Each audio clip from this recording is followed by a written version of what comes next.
지금 이제 뭐 부동산 대토론회 하고 이제 많은 주요한 분들이 이제 공급이 중요하다 말씀하셔서 닥치고 공급 말씀하시는데 뭐 저 개인적으로 동의하고요. 왜냐면 제가 2023년부터 공급 부족 계속 말씀드렸고 공급해야 되는 게 맞는데 근데 지금 과연 닥치고 공급만이 솔루션이냐? 그거 아니에요, 사실은. 닥치고 공급 저 굉장히 힘들다고 보고 지금 해야 될 건 닥치고 분양이에요. 다시 말씀드리지만 닥치고 공급이 아니고 닥치고 분양입니다. 닥치고 분양. 그 이유는 그 두 가지예요. 첫 번째는 인플레이션 때문에 전월세 가격 상승 지금 굉장히 못 잡아요. 못 잡습니다, 이거는. 대신에 매매 가격 상승을 우리가 누를 수가 있어요. 그거는 금리가 어떻게 되느냐, 주택담보대출 이자가 어떻게 되느냐 하고 공급이 어떻게 나오느냐의 싸움이에요, 사실은. 근데 지금 금리 같은 경우에 사실은 지난 한 1년 동안 금리를 동결하면서 시장에서는 어떻게 받아들였냐면은 금리를 올릴 거니까 주담대가 굉장히 빨리 올라갔습니다. 근데 저 약간 지금 신기한 게 주담대가 굉장히 빨리 올라갔음에도 불구하고 가격이 올라간 게 굉장히 신기해요, 사실. 그러니까 인플레이션이 그 이상으로 온 거예요. 그러면은 한국은행이 더 빠르게 더 선제적으로 더 많이 금리를 올려야 될 것 같아요. 그래서 주담대 이자가 사람들이 부담스러운 수준까지 가야 될 것 같아요. 그게 첫 번째고. 공급인데 제가 예전부터 말씀드렸던 공급이라는 거는 해야 된다는 취지고 이게 당장에 그 정책으로서 집행될까는 아니잖아요. 빵이 아니기 때문에 10년 후에 나올 겁니다. 그건 제가 조금 이따가 다시 설명드리고 이게 왜 힘든지는. 그럼 지금 할 수 있는 건 뭐냐면은 거대한 분양 시장을 여는 것밖에 없어요. 그럼 거대한 분양 시장은 재건축, 재개발 사람 설득시켜서 거기서 해 가지고 뭐 추진위 알리고 뭐 조합 설립 다음에 분양하는 그게 아니고 이거는 굉장히 지난해요. 4-5년 걸린 후에 되는 얘기고 국공유지 기반으로 지금 당장 빨리 토지 작업해 가지고 토지 작업과 동시에 분양 시장을 열라는 말씀이에요. 그리고 그 분양 시장이라는 거는 연다고 했을 때 민간 브랜드여야 되는 것이고 20-30% 작은 20-30% 디스카운트 된 거예요. 옆에 아파트가 10억 인데 레미안 아파트인데 바로 옆에 8억 짜리 레미안 아파트가 나와야지 사람들이 10억 짜리 레미안 아파트 지금 살려는 사람들이 3년 후에 4년 후에 나오는 미래 아파트를 가는 거예요. 즉 현재 수요를 미래 수요로 전환시켜 주는 게 지금 유일한 해법이에요. 즉 그래서 닥치고 분양이 닥치고 공급이 아니고 닥치고 분양이다라는 말씀을 좀 드리고 싶어요. 음 그리고 이제 왜 재건축 재개발이 힘든가를 좀 말씀드릴게요. 어 이 강남에 대치동에 미도 아파트라고 있어요. 강남에서 처음으로 신통 기획을 딴대요. 그게 2021년 11월에 대상지가 선정이 됐습니다. 최종 확정이 2022년 11월에 됐어요. 그러니까 신청을 해요. 대상지를 받아줘요, 서울시가. 그다음에 1년 후에 오케이. 미도 아파트는 신통기획단지로 확정된 거예요. 정비구역으로 지정 고시된 게 2024년 7월이에요. 심의 통과한 게 2025년 3월이고 올해 4월 달에 추진위가 설립된 겁니다. 조합이 아니에요. 추진위예요, 추진위. 그럼 지금 무슨 말씀이냐면은 미도 아파트 같이 거의 동질적인 그 거주군이거든요. 다 중산층 이상의 부유층이에요. 30평대도 있고 40평, 50평, 뭐 60평, 70평도 있습니다만은 그래도 강남이라는 데 사는 동질적인 데예요, 사실은. 거기서도 신통기역 딱 들어가 가지고 추진위까지 4.5년 걸린 겁니다. 조합 설립은 사실은 더 지난해요. 뭐 왜 지난해냐면 이거는 뭐 미도 아파트의 문제가 아니고 일반적으로 되는 건데 아파트에 상가가 있잖아요, 상가가. 그럼 상가가 장사가 잘 된다고요? 그럼 상가의 장사 잘 되는 그 상가에 대한 그 가치를 어떻게 평가할 거냐고요. 그 평가 갖고도 엄청 싸워요. 그리고 그 상가 조합원한테 아파트 분양권을 줄 것인가 갖고도 진한하게 싸워요. 이게 결국은 뭐냐면 개발 이익 분배의 문제라는 거예요. 이게 다툼이 일어나는 경우에 어떤 일이 발생하냐면 상가 재척하는 소송이 걸려요, 사실은. 그게 또 하세월이에요. 그다음에는 또 어떤 일이 발생하냐면은 추진이 된 다음에 사람들이 개발이 된다고 했을 때 시공비가 얼마 들어가는지 모르잖아요. 그래서 시공비가 얼마가 될 것이고 분담금이 얼마가 든 것이 알려주잖아요. 근데 그 추정 분담금이라는 게 통지를 해야 돼요. 통지를 해서 조합 설립할 때 추정 분담금을 받고 내가 이 정도 추정 분담금 낼 수 있어 그럼 도장을 찍어서 조합으로 가는 거고, 그렇지 않으면 조합으로 못 가요. 즉 분담금 얘기가 나온다고 했을 때 사람들이 기겁할 가능성이 굉장히 높습니다. 제가 정말 죄송한데 종로구에 있는데 재개발 단지 제가 아는 분 가서 뭐 서류를 봤어요. 추정 분담금 그분 20평짜리 조그만 한옥 갖고 있거든요. 추정 분담금 5억이에요. 강북에서 연로하신 분이 살고 있는 빌라에서 5억을 그분이 어디서 마련할 수 있을까를 여러분들이 자문을 해보세요. 그게 강남은 가능할 수 있어요. 5억이건 10억이건 어떻게 파이낸스 해서라도. 근데 지금 당장 본인이 돈을 낼 수 있을까? 굉장히 지난할 겁니다. 근데 거기에 대해서 서울시가 또 인센티브를 줄까? 저는 그건 반대예요.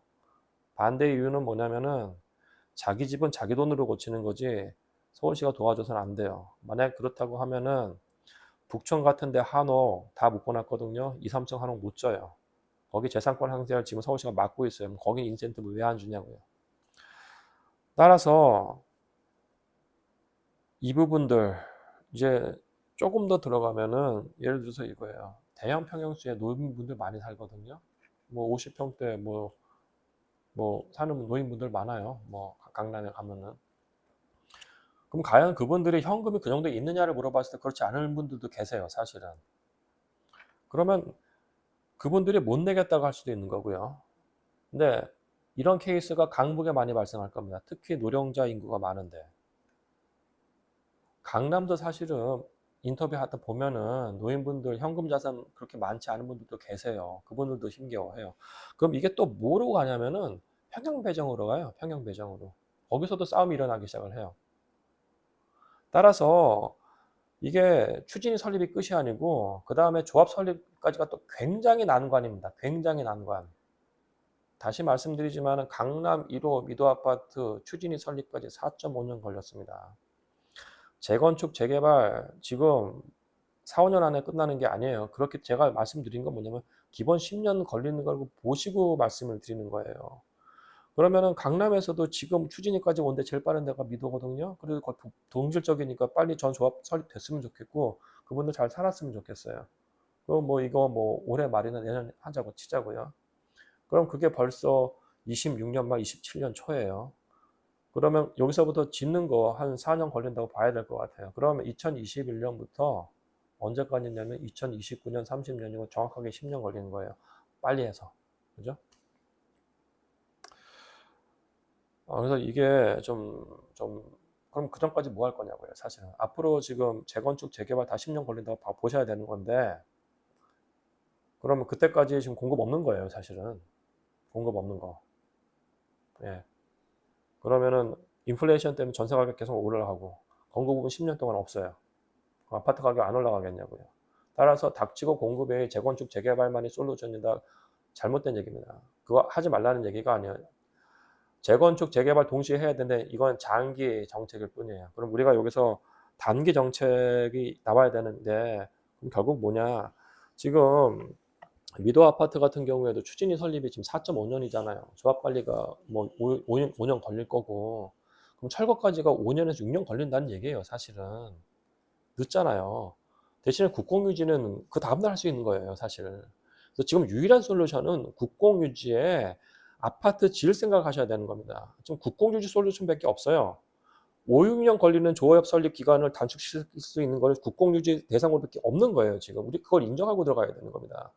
국공유지가 그럼 생각보다 존재를 해요. 지금 서리풀 지구 하기로 했고, 용산국제업무지구도 서울시 땅도 아니에요. 이건 정부 땅입니다. 중앙정부 땅. 리더십 갖고 우리가 해야 된다고 저는 보고요.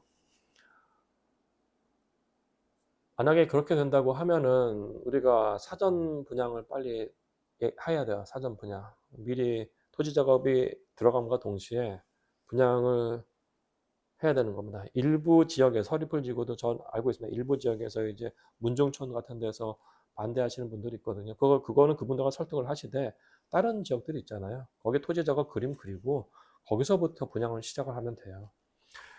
그리고 이제 많은 분들이 그 말씀하세요. 이제 시민단체 이런 데서 뭐 사전 청약 문제 있다, 문제 있어서 뭐 말씀을 하시는데, 이 사전 청약된 지역에서 문제는 두 가지예요. 청약 시점에 얘기했던 가격보다 나중에 비용이 올라간 부분인데, 그럼 그거는 사전 청약 시점에서 어느 정도 그 가격을 레인지를 정해주면 되는 겁니다. 예를 들어 토지 가격은 우리가 픽스할 수는 있잖아요. 사실은 토지 가격이 지금 토지 가격을 픽스를 시켜놨지, 토지 가격이 뭐 토지 가격 30% 40% 비싸졌다고 얘기할 수는 없잖아요. 그죠?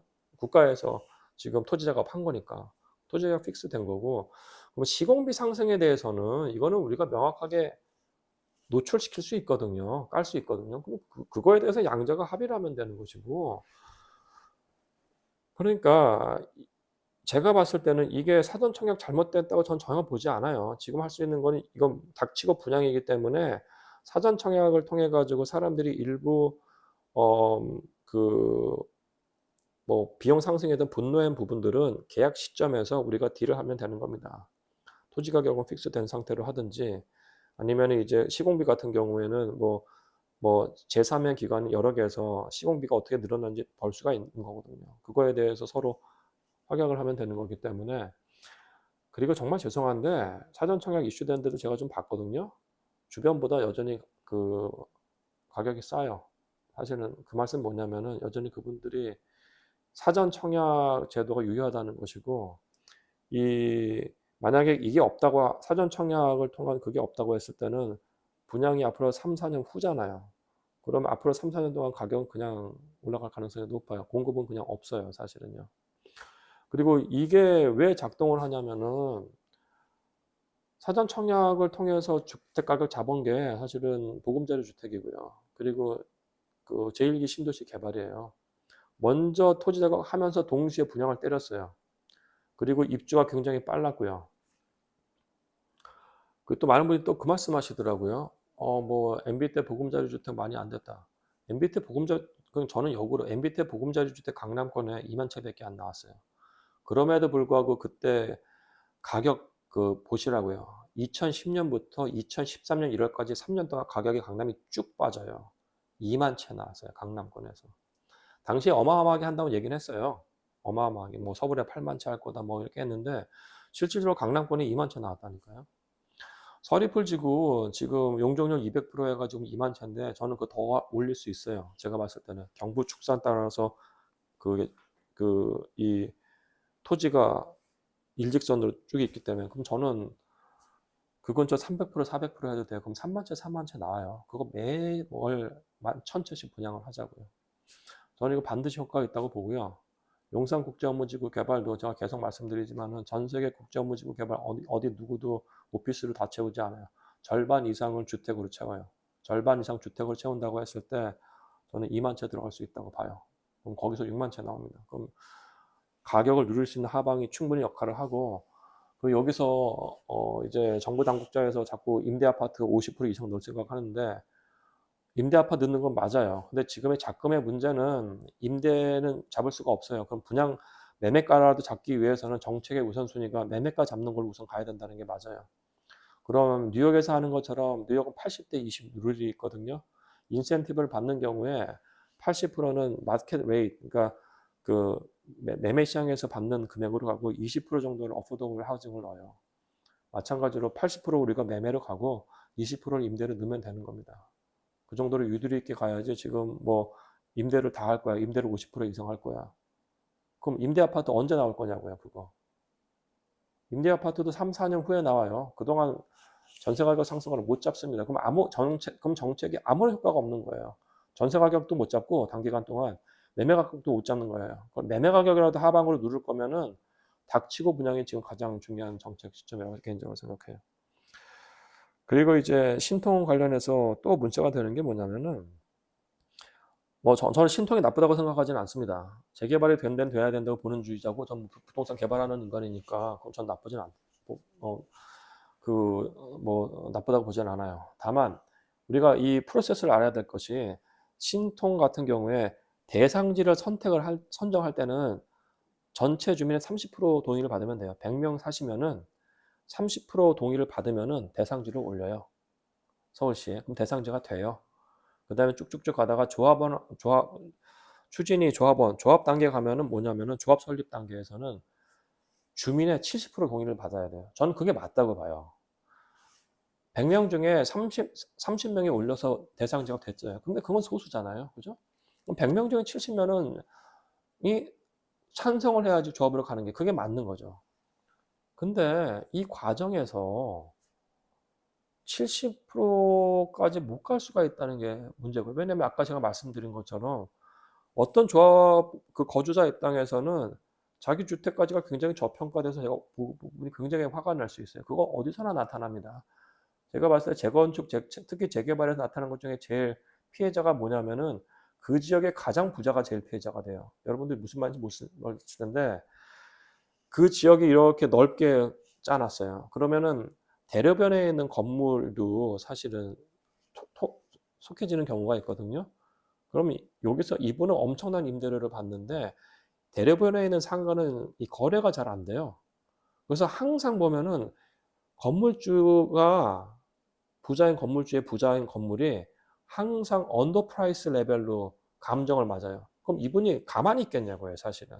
가만히 있겠냐고요. 그 내부에서 싸움이 일어날 수밖에 없는 구조예요, 사실은. 근데 제가 이거 하지 말라는 얘기 전혀 아닙니다. 계속 말씀드리지만은. 그리고 또 다른 게 뭐냐면은 신통이 됐어요. 그 다음에 반대하는 분들이 있을 거잖아요. 반대하는 분들이 또 모여가지고 30% 이상의 반대를 해서 올리면은 그게 신통이 또 취소가 돼요. 그러니까 저는 계속 말씀드리지만은 재건축 재개발하지 말자는 건 아니에요. 근데 이거 할 때 커뮤니티 이익을 훼손해서 해서도 안 돼요. 그래서 지금 단계에 30%로 선정되고 30% 이상 나가되면 또 반대되면 철회되고 70% 정도의 조합 설립 인가가 있는 건 전 맞다고 봐요. 맞다고 봐요. 근데 이 프로세스가 있기 때문에 재건축 재개발이 지난하다는 그 말씀인 겁니다. 그래서 지금의 유일한 솔루션은 국공유지 기반으로 해서 아파트를 5년 안에 준공시켜서 입주시키는 게 지상 과제고요. 그리고 그걸 하기 위해서 80%는 분양주택으로 닥치고 분양을 할 시점이라고 봐요.